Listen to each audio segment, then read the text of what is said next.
Salut la famille, j'espère que vous allez bien. Bienvenue sur notre chaîne préférée AZ News.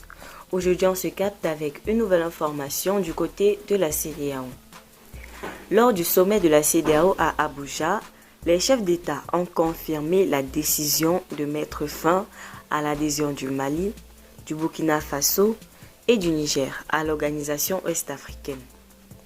Une période de transition de 6 mois débutera le 29 janvier 2025, durant laquelle ces trois pays mettront en œuvre leur retraite définitive prévue pour le 30 juillet 2025.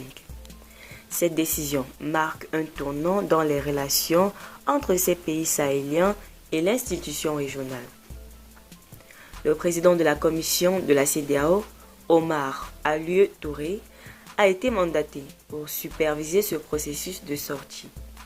Ce dernier devra gérer plusieurs aspects pratiques et administratifs tels que la situation des employés contractuels ordinaires du Mali, du Burkina Faso et du Niger, ainsi que le déménagement des agences communautaires installées dans ces pays.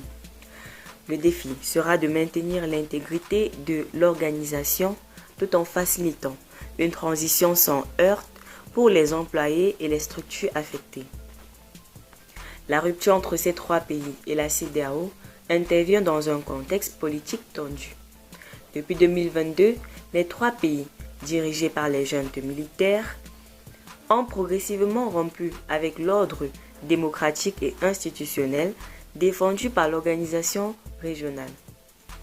L'intervention de ces gouvernements de quitter la CEDEAO s'inscrit dans un rejet des sanctions économiques et politiques imposées à leur régime après les coups d'État.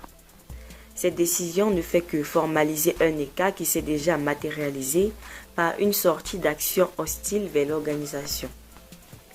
Le départ des trois pays de la CEDEAO ouvre la voie à des répercussions géopolitiques notables.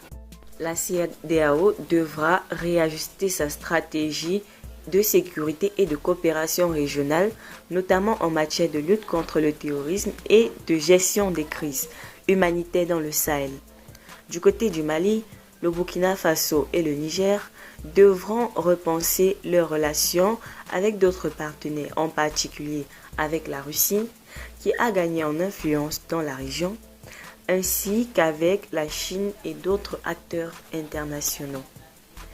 Nous vous remercions de nous avoir écoutés jusqu'ici. Cependant, n'hésitez pas de liker la vidéo, de la partager et surtout de vous